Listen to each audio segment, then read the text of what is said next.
शादी की रात पति ने अपनी पत्नी के रतौंधी का फायदा उठाया और अपने अच्छे भाई से अपने और अपनी पत्नी के लिए आखिरी शादी पूरी करवाई और वह एक सफेद कमल का फूल लेकर बाली के लिए उड़ गया। लेकिन उसने कभी नहीं सोचा था कि उसकी पत्नी ने न केवल उसकी साजिश का पता लगा लिया था बल्कि उसकी रतौंधी भी ठीक हो गई थी। उसके सारे मंसूबे महिला की आंखों में दिख गए थे और उसके दिल में बस गए थे। महिला ने मौके पर ही इसका खुलासा नहीं किया बल्कि न हटने का फैसला किया और बदला लेने की योजना बनाने लगी। वह अपने पति के धोखे का बदला लेना चाहती थी। अपने पति के धोखे का बदला लेने के लिए महिला ने एक गलती कर दी और पति के भले भाई ने पति पत्नी के बीच का फर्ज निभाया। अगली सुबह वह आदमी गायब हो चुका था और महिला को उसके पति ने सूचना दी।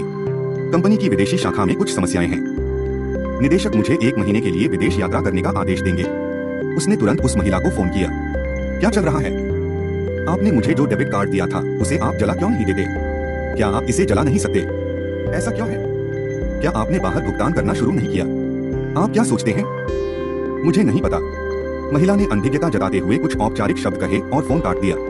फू युतांग की अस्त व्यस्त हालत देखकर उसकी बदले की योजना धीरे धीरे आगे बढ़ रही थी। वह 1 महीने से निष्क्रिय नहीं बैठी थी। फू युतांग की योजना का सख्ती से पालन कर रही थी और अपनी रातें अपने भाई पेई हुआइजिन के साथ बिता रही थी। 1 महीने बाद फू युतांग बाई लियानहुआ के साथ देश लौट आया। महिला ने अपने फोन में वीडियो रिकॉर्डिंग चालू कर दी और उसे लेने हवाई अड्डे चली गई।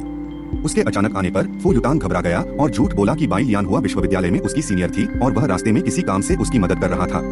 महिला ने तुरंत उसका भेद नहीं खोला। इस समय फू युतांग, मुझे नहीं पता, मुझे नहीं पता, मुझे नहीं पता। दिवालियापन का सामना करते हुए फू युतांग घबरा गया और स्थिति को संभालने के लिए कंपनी की ओर भागा। बाई लियानहुआ ने उत्सुकता से उस महिला से अपना परिचय दिया। मेरा नाम बाई लियान है, इसे रगड़ो मत। बाई लियानहुआ बहुत गुस्से में थी। उसने कहा कि वह फू युतांग का पहला प्यार थी, यह दिखाने के लिए कि वह फू युतांग के साथ अधिक अनुकूल थी।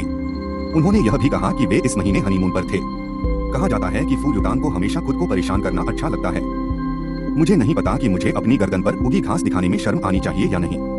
मुझे लगा कि इससे महिला उत्तेजित हो जाएगी, लेकिन महिला ने कहा कि दूसरे पुरुष एक छोटे पहाड़ की तलाश कर रहे थे और फू युतांग भूखी है, यहाँ तक कि पुराना पहाड़ भी खा सकता है। बाई लियानहुआ का चेहरा पीला पड़ गया है। यह अज्ञात है कि महिला ने बहुत पहले, उन्होंने अभी अभी चुपके से अपनी बातचीत रिकॉर्ड कर ली। फिर उस महिला ने तुरंत रियल एस्टेट के कारोबार को संभाला। वह फू युतांग के आत्मसम्मान का ख्याल रखने की कोशिश कर रहा था, साथ ही उसके चरित्र की परीक्षा लेने के लिए भी। उन्होंने जियांगजिन में अपना बड़ा फ्लैट बेच दिया, 200 वर्ग मीटर से अधिक का घर खरीदे। अब उन्हें लगता है कि इस घर ने जीवन जी लिया है। फू युतांग जैसा कचरा। फू युतांग के साथ संबंध पूरी तरह से स्पष्ट कर लें। इसे कम कीमत पर बेचा गया। फू युतांग ने कंपनी के आपातकालीन कामकाज को पूरा किया। मैं जल्दी से उस घर की ओर भागा जहां मैं एक महिला के साथ रहता था, लेकिन मुझे पता चला कि वह घर एक अजनबी ने खरीदा था। दूसरे पक्ष का रवैया दृढ़ है, उसे घर में प्रवेश करने की अनुमति नहीं है। फू युतांग गुस्से में है। मुझे लगा कि वह आदमी एक छोटा सा गोरा चेहरा वाला व्यक्ति है जिसकी एक पत्नी है। मुझे एक आदमी कैसे हरा सकता था? उसने गुस्से में आकर महिला को फोन किया। मुंह खोलो और डांटो। दूसरी तरफ से फोन बंद करने के लिए कैसे कहा जा सकता है? वह गुस्से में था और उसने अपना फोन गिरा दिया।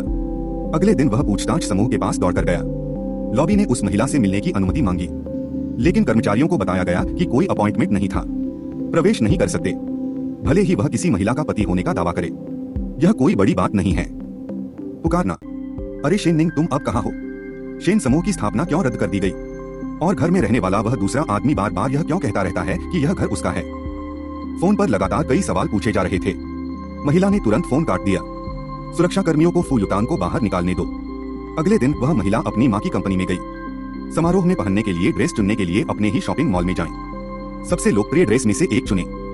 श्री मून गॉडेस द्वारा डिजाइन की गई एक उच्च स्तरीय पोशाक। ठीक उसी समय जब महिला पोशाक खरीदने ही वाली थी, व्हाइट लोटस अचानक इस ड्रेस को खरीदने के लिए प्रकट हुई, यह दावा करते हुए कि यह पोशाक फू युतांग द्वारा चुनी गई थी। शेन को देने के लिए इस्तेमाल किया जाता था, वह नया राष्ट्रपति है। मैं इसका इस्तेमाल नए राष्ट्रपति को खुश करने और फंड हासिल करने के लिए करना चाहता हूँ। व्हाइट लोटस ने जानबूझकर महिला को उकसाया, अपनी मनपसंद ड्रेस को दुगुनी कीमत पर खरीदने के लिए। महिला ने बार बार कीमत बढ़ाने का अवसर लिया। व्हाइट लोटस फू युतांग को धनराशि जुटाने में मदद करेगा। फू युतांग के विला को दबाने के लिए अनिच्छुक। आखिरकार 14 मिलियन की कीमत पर ड्रेस खरीद ली और उसे उस महिला से प्यार हो गया। इस ड्रेस की कीमत सिर्फ 500,000 है। वह महिला फू युतांग को जाने देगी। उसके विश्वासघात की कीमत चुकाओ। रात के खाने पर पेई के परिवार के बीजिंग पहुंचने से हलचल मच गई।